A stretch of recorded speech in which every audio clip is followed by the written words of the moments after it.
ये कहानी है एक गरीब कुली की जिसने अन्याय के खिलाफ आवाज उठाई तो तहस-नहस कर दिया गया। जहां एक माँ को भूखे पेट मरते देखा गया, जहां दोस्ती की कुर्बानी को गोलियों से भून दिया गया और जहां एक जानवर ने प्यार को जहर में डुबो दिया। सिनेमे व सेडिट्स पर पेश है कुली, वो बदला भरा सफर जहां इकबाल ने साबित किया जब आंखों में खून उतर आए तो 786 नंबर ही काफिले का तिल बन जाता है। मुंबई की चमचमाती दुनिया के पीछे छिपी काली सच्चाई की कहानी शुरू होती है इकबाल अहमद खान से।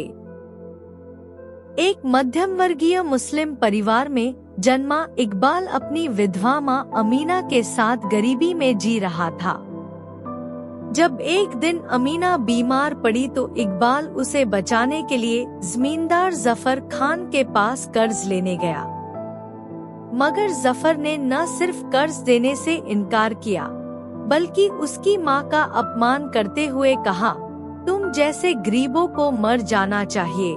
अगले ही दिन अमीना का इंतकाल हो गया और इकबाल ने कसम खाई कि वह कभी किसी अमीर के सामने हाथ नहीं फैलाएगा। अपनी मां की मौत के बाद इकबाल मुंबई आ गया।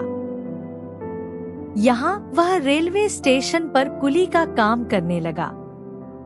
उसकी ईमानदारी और मेहनत ने उसे कुली नंबर 786 इंच के नाम से मशहूर कर दिया।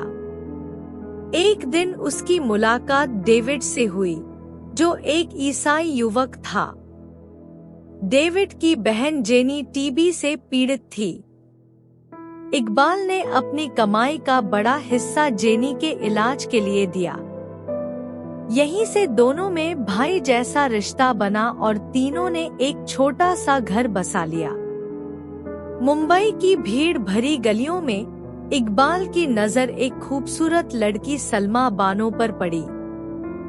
सलमा एक अमीर जमींदार की बेटी थी जो कॉलेज जाती थी। जब एक दिन गुंडे सलमा को परेशान करने लगे तो इकबाल ने उसे बचाया। धीरे धीरे दोनों में प्यार पनपने लगा, मगर सलमा का चाचा जफर खान वही क्रूर जमींदार था जिसने इकबाल की मां को मार डाला था। जब जफर को इस रिश्ते का पता चला तो उसने सलमा को घर में कैद कर दिया और इकबाल को धमकी भेजी, अगर तूने मेरी बेटी की ओर देखा तो तेरी लाश वर्सोवा बीच पर मिलेगी। जफर खान ने इकबाल को सबक सिखाने की ठानी। उसने अपने गुंडों के साथ मिलकर इकबाल और डेविड के घर पर हमला किया। जेनी, जो उस समय बिस्तर पर बीमार पड़ी थी, उस हमले में मारी गई। डेविड ने आंखों के सामने अपनी बहन को खोया तो पागल हो गया।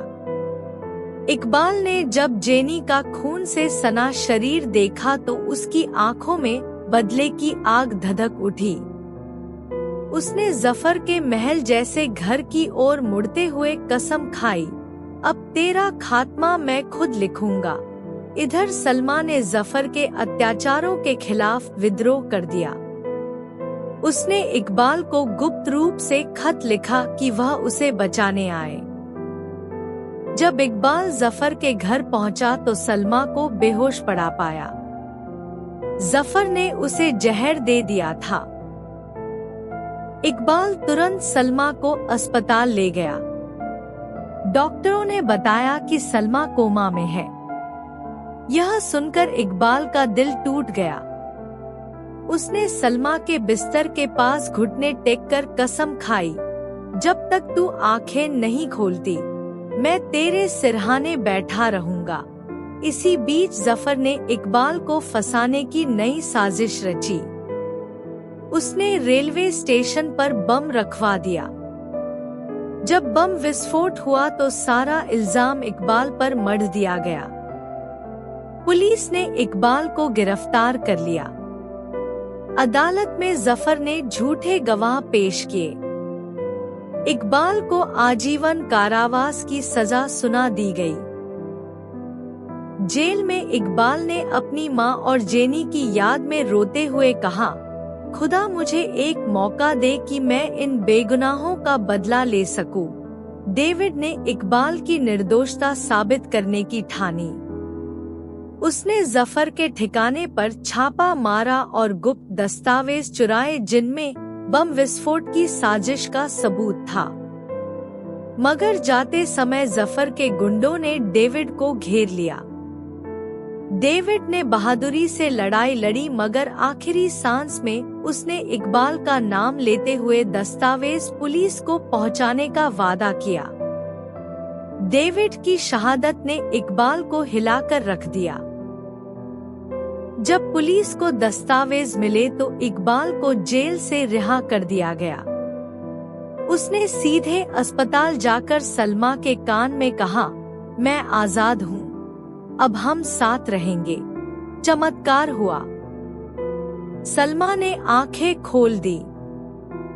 दोनों की मुलाकात पर आंसुओं भरा दृश्य बन गया, मगर खुशियां ज्यादा देर न टिक सकी। जफर ने सलमा को फिर से अगवा कर लिया और एक पुराने गोदाम में कैद कर दिया। इकबाल ने जब सलमा का चूड़ा जमीन पर गिरा देखा तो समझ गया कि जफर ने फिर हमला किया है। वह सीधे जफर के अड्डे पर पहुंचा। यहाँ वह फिल्म का ऐतिहासिक सीन शुरू हुआ जहां असल जिंदगी में अमिताभ बच्चन गंभीर रूप से घायल हो गए थे। लोहे के पाइप से लैस जफर ने इकबाल पर हमला किया। लड़ाई के दौरान इकबाल एक मंच से गिरा और उसकी आंतें फट गईं। अस्पताल में उसकी हालत नाजुक थी। देश भर में अमिताभ बच्चन के प्रशंसकों ने प्रार्थनाएं शुरू कर दी। अस्पताल के बाहर हजारों लोग खड़े हो गए। डॉक्टरों ने बताया कि इकबाल कोमा में चला गया है। सलमा ने उसके बिस्तर के पास वही कसम दोहराई जो इकबाल ने दी थी, जब तक तू न जागे मैं यहीं रहूंगी। इसी दौरान जफर ने अपनी सारी संपत्ति विदेश ट्रांसफर कर ली। कई हफ्तों बाद इकबाल ने आंखें खोली। जब उसे पता चला कि जफर भागने की तैयारी कर रहा है तो उसने तुरंत अस्पताल छोड़ा। कमजोर शरीर को घसीटता हुआ इकबाल हवाई अड्डे पहुंचा। जैसे ही जफर का विमान उड़ने वाला था, इकबाल ने रनवे पर खड़े होकर चुनौती दी, तू मेरी माँ, जेनी और डेविड का कातिल है। तुझे भगवान के सामने जवाब देना होगा।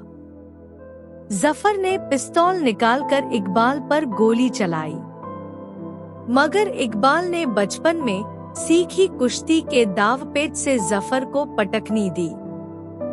आखिरी लड़ाई में इकबाल ने जफर को उसी पाइप से पीटा जिससे उसने डेविड को मारा था।